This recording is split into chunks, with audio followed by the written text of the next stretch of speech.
안녕하세요. 김유갑의 경제부동산입니다. 더 좋은 방송을 하도록 구독, 좋아요, 댓글 알림 부탁드립니다.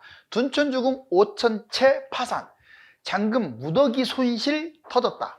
입주 시점에 34평 6억대, 25평 4억대 매물이 나올 것으로 보입니다.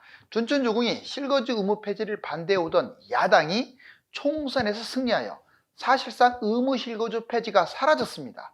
문제는 조합원과 시공사 갈등으로 11월 입주가 물 건너가는 바람에 잔금을 몽땅 손실볼 위기에 놓여 있다는 점입니다. 가뜩이나 돈이 없는 사람들이 분양을 많이 받았기 때문에 의무 실거주가 사실상 확정된 이상 파산 신청을 하거나 LH 매각 줍줍 불법 매매 등이 판을 칠 것으로 예상합니다. 유료 상담은 010-2626-6276 제가 직접 매수 타이밍과 입지를 전해드립니다. 지금 바로 전화 주십시오. 둔촌주공 5천채 파산, 잔금 무더기 손실 터졌다. 요즘 계속 유튜브에서 이런 제목으로 나오고 있을 거예요 아마. 자, 둔촌주공 부도위기 지금 상당히 심각한데 여기 보실래요? 자, 둔촌주공 잔금 날린다. 자, 시공사업단 조합에 11월 준공 불투명이라고 아예 그냥 통보를 해버렸어요. 시공사에서. 왜? 그동안에 여러가지 조합의 문제점들로 늦어졌거든요. 보세요. 먼저 입주 지연, 둔촌주공 잔금 위험, 입주 지연, 11월 준공 불가능 공문을 보냈고 6개월 공사 중단한 이게 영향이 컸죠. 조합 내부, 또 내부에서도 갈등이 생겼어요. 내분이죠. 자, 상가 분양 갈등. 근데 조합은 지금 차질 없이 입주할 것이다. 그래서 이사 갈 수는 있겠죠. 미리 지어지기만 하면. 근데 문제는 이게 정상적 상황이 돼야 하는데 뭐 대출이라든가 이런 부분들이 나오질 않을 가능성이 높아요. 상당히 심각합니다. 자, 시공사업단, 조합, 귀책 사유, 손해배상 청구. 그래서 조합이 문제가 됐기 때문에 손해배상을 시공사업단에서 청구하겠다. 대출 급감. 자, 준공 늦어지면 대출이 불가능. 잔금 날려버릴 수도 있어요. 두 번째, 대출이 된다 하더라도 이제 스트레스 DSR이라고 들어보셨죠? 자, 이 둔촌주공이 11월 달 입주하면 50%가 적용될 게 100% 적용돼 가지고 더 많이 대출을 받지도 못하고 가산금리만 붙습니다. 모든 대출 가산금리 적용. 이 조합원들 자금 부족에 심지어는 뭐 분양받은 사람들이 문제가 아니라 조합원들도 자금 부족에 힘겨워할 수도 있어요. 갭도 부족. 보시면 둔촌주공과 강동권 물량 전세가가 지금 폭락 중입니다. 엄청나게 떨어졌어요. 34평 6억. 자, 잔금 대출 미확보. 전세 폭락으로 자본금이 부족해요. 이 정도 잔금이 이제 전세값이 되겠지라고 예측을 하고 분양을 받았는데 택도 없어요. 그게 반토막밖에 안 돼요. 너무 물량도 많고 해가지고. 그러면 나머지 돈을 어디서 빌려야 하는데 이거 전세 낀 집에 전세 낀 집이 혹시라도 대출을 받게 되면 누가 거기 들어가려고 하겠어요? 또 그렇게 대출 왕창 해주지도 않고. 그러면 결국 신용대출이나 다른 데서 빌리거나 해야 하는데 이금요건에서 쉽지가 않죠.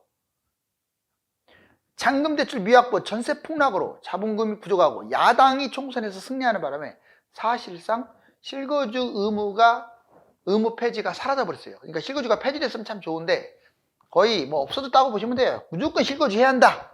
자, 여기 보시면 야당 승리, 실거주 의무 폐지 없다.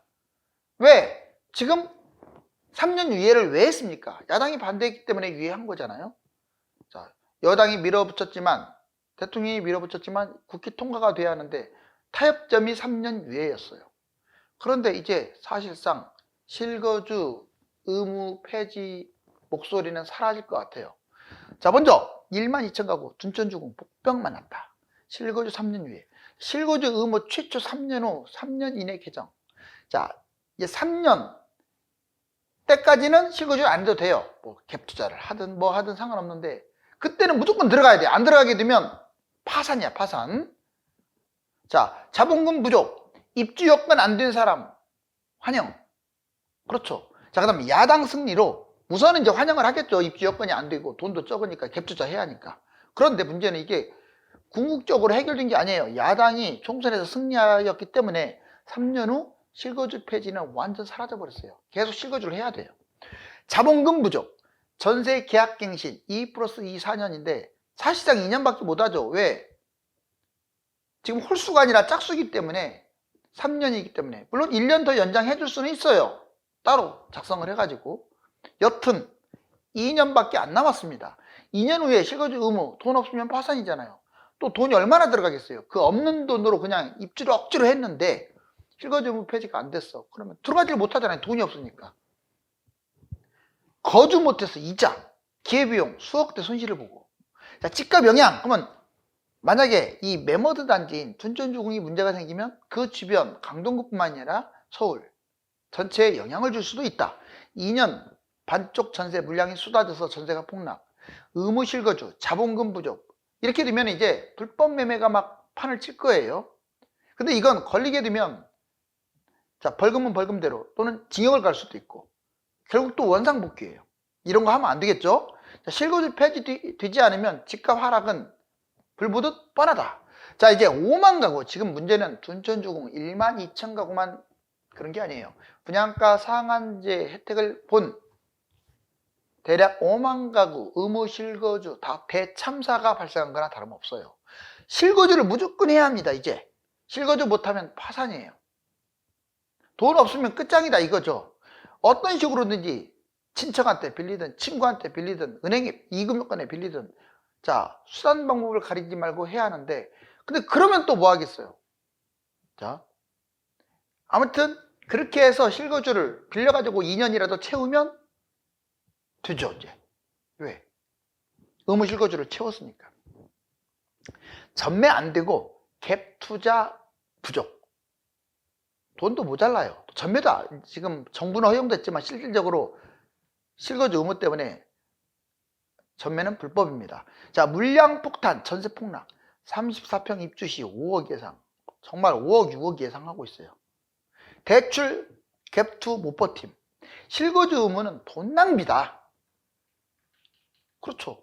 자, 본인이 끌고 가봤자 결국은 실거주를 못하게 되면 그냥 1억이 됐든 2억이 됐든 그만큼 날아가는 거예요. 또 기회비용, 다른 거 잡을 걸 놓쳐버리는 거예요. 결국 돈이 없으면 큰일 난다 이거죠. 가격 폭등에도 LH의 매각. 자, 혹시 5억, 10억이 뛰었다 집값이. 그럼 뭐합니까? 본인이 들어가지를 못하는데 결국. 그래서 LH의 매각할 또 LH가 받아준다는 말을 한 것도 없어요 지금. 내 생각은 그렇다는 거죠. 2840채 입주 후에 줍줍. 이제 여러분들에게 분양가 수준으로 막 이 엄청난 물량을 쏟아내겠죠. 부동산 하락장에는 폭락, 매매가 안 되면 경매행으로 연결될 수도 있다. 자, 여기 보시면 둔촌주공 돈 없으면 파산, 경매위기. 크게 세 가지 형태가 있을 가능성이 커요. 자, 둔촌주공은 전셋값 6억, 1만 가구 입주발 폭락 전조. 보시면 둔촌주공 돈이 없을 경우 파산 신청, 두 번째 LH 매각, 세 번째는 불법 매매. 이 셋 중에 하나인데 불법은 하면 안 되고 둘 중에 하나가 되겠죠. 자, 돈 없으면 팔 수 없고 전세도 모자라. 영끌에서 고금리 이자 내고 3년 갭 투자했다 하더라도 지금 야당이 압승한 상황에서 실거주 의무 폐지가 거의 사라져버린 거예요. 시간만 낭비하는 거죠. 실거주 폐지 안 되면 파산 신청, 경매행.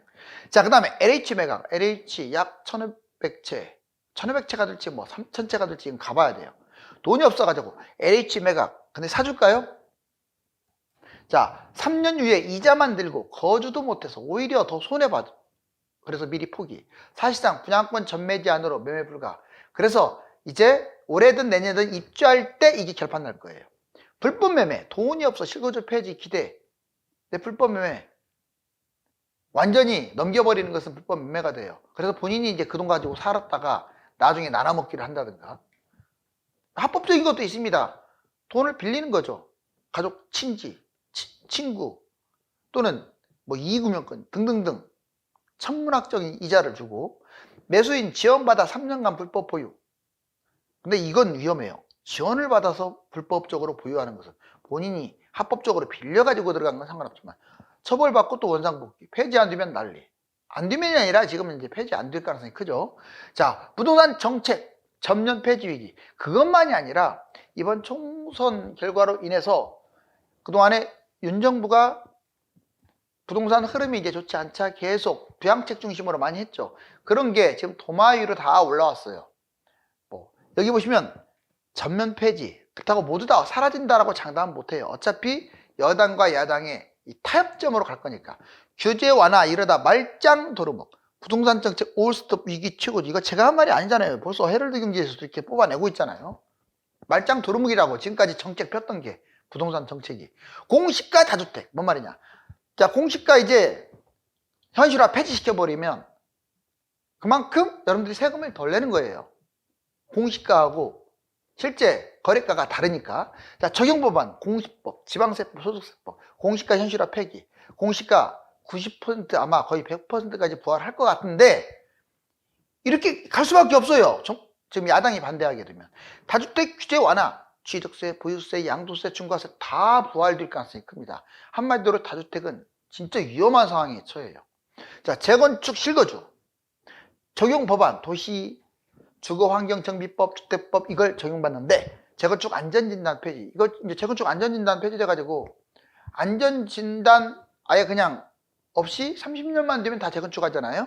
그런데 이게 부활할 수도 있다고요. 일부 사항 때문에 입법, 국회 통과가 돼야 할 부분들이 있어서 분상제, 실거주 의무 폐지, 분양가 상한제, 실거주 아까 제가 말씀드렸던 둔촌주공을 비롯한 5만 세대 2에서 5년 실거주를 해야 돼요. 그걸 이제 단지마다 정해진 기간이 다르겠죠. 누구는 2년, 누구는 5년. 자, 임대차 세제 지원, 적용 법안, 임대차 보호법, 민간임대 특별법을 적용받는데 임대차 2법, 계약갱신 청구권, 전월세 상한제 이게 부활될 수도 있어요. 상당히 골 때립니다. 이거 부활돼 버리면. 자, 기업 구조 조정 세제, 지방 미분양 잡으면 주택수로 포함도 안 되고 이게 수도권까지 확산될 아주 좋은 상황이었는데 그게 싹 혜택이 소멸돼 버려요. 그러면 누가 지방의 미분양을 잡으려고 하겠어요? 물론 이 전제 조건은 야당이 반대한다는 조건입니다. 자, 둔촌주공 스트레스 DSR 최대 적용, 담보대출 감소. 여기 보세요. 스트레스 DSR 단계별 시행 시기 보면 1단계가 올해 2월 26일부터 6월 30일, 스트레스 금리 25%고요 주택담보대출 이금요건은 적용 없어요. 그런데 이게 바로 둔촌주공이 입주할 때잖아요. 7월 1일, 12월 31일, 11월 달에 입주하니까 50% 점점 늘어나죠. 스트레스 DSR이. 그리고 주담대하고 신용대출, 이금요건은 주담대까지 확산되죠. 그런데 이때 입주를 못하게 되면 이렇게 돼요. 이제 3단계로 가요. 25년 1월 1일 내가 보기에는 이 안에 입주 못해요. 무조건 3단계로 가게 돼 있어요. 100% 스트레스 DSR. 그리고 주택담보, 신용, 기타 대출 다 적용되고 이금요건도 다 적용되고 이렇게 되면 대출도 많이 못 받고 가상금리가 적용돼서 이자는 세고 물론 시중의 금리가 얼마나 낮아지느냐에 따라 달라질 수는 있어요. 여기 보시면 스트레스 DSR 단계별 시행시기. 자, 지금 주택담보대출에서 점점 확장되고 있잖아요. 크게 세 번으로 나누는데 자, 스트레스 DSR 도입에 따른 대출한도 변화. 대략 이렇게 생각하면 돼요. 도입 전에 변동금리 같은 경우 자 3억 3천까지 받을 수 있는 게 25년으로 넘어가게 되면 2억 8천.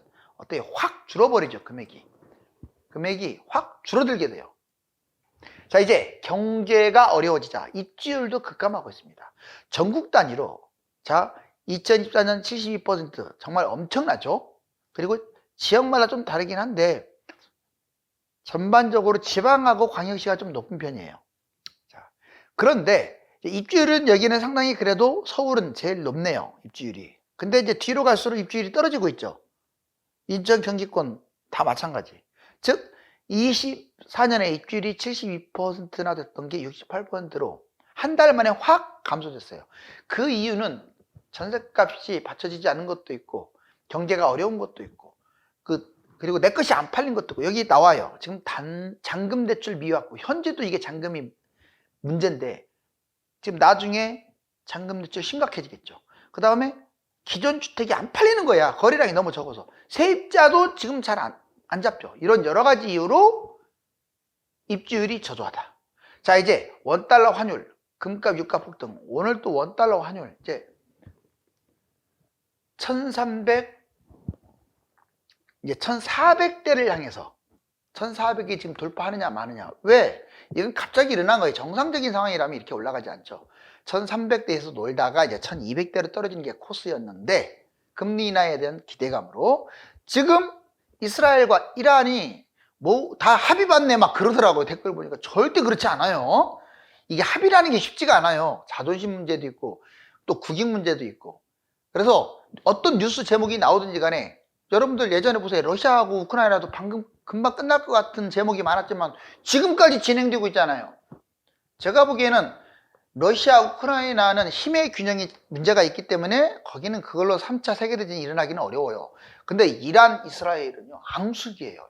이건 무슨 일이 벌어질지 아무도 모릅니다. 생각보다 여러분들이 생각했던 것보다 제가 판단하기에는 러시아 사태의 10배 이상 위험해요. 10배 이상이라고 했어요. 그렇기 때문에 신경을 바짝 곤두세요. 그렇다고 해서 뭐 전쟁이 일어나고 금융위기가 터진다 뭐 이건 아니고요. 아직도 경제위기가 터질 확률은 지금으로서는 제 생각에 20% 미만으로 보는데, 그래도 가장 그 중에서 위험 요인이 이란, 이스라엘 지금 싸움입니다. 자, 금값 날아가는 거 보세요. 와, 이거 좀 미쳤어요. 여기 보시면 1g당 거의 7만원짜리가 9만, 여기 보시면 8만 5천까지 가는데, 이렇게 시간이 많이 걸렸는데 지금 치솟고 있는 거 보세요. 또 올라갔어요. 어떻게 된 게, 내가 금융위기 터져야 1g당 10만 넘어갈 것으로 예측을 했는데 지금 넘어갔어요. 왜 그러면 금값이 뛰느냐? 여러 가지 요인이 있는데 가장 키포인트는 이겁니다. 달러가 쓸데없이 뛰기 때문에 그래요. 또 미국 주가가 쓸데없이 비싸기 때문에 그 두 가지가 가장 큰 거예요. 미국이라는 나라가 경제가 좋고 뭐 좋아요. 다 좋은 것처럼 보여요. 지금 현재 표면상으로는. 그런데 거품이 미친 듯이 심하니까 이 달러의 거품, 미국 주가의 거품 때문에 걔들 못 믿겠다. 그래서 금이 뛰는 거고, 그거 대체 수요로 가상화폐가 날아가는 거예요. 물론 여러 가지 요인이 있지만, 자, 국제 유가도 지금 급등하는 거 보세요. 자, 아무튼 둔촌주공 이제 시간이 째깍째깍 흘러가는데 좀 잘 해결되기를 바라봅니다. 금리 인하 분위기로 모처럼 부동산 훈풍이 이어질 줄 알았는데 전쟁과 물가 급등으로 또 다른 위기가 재현되고 있습니다. 감사합니다.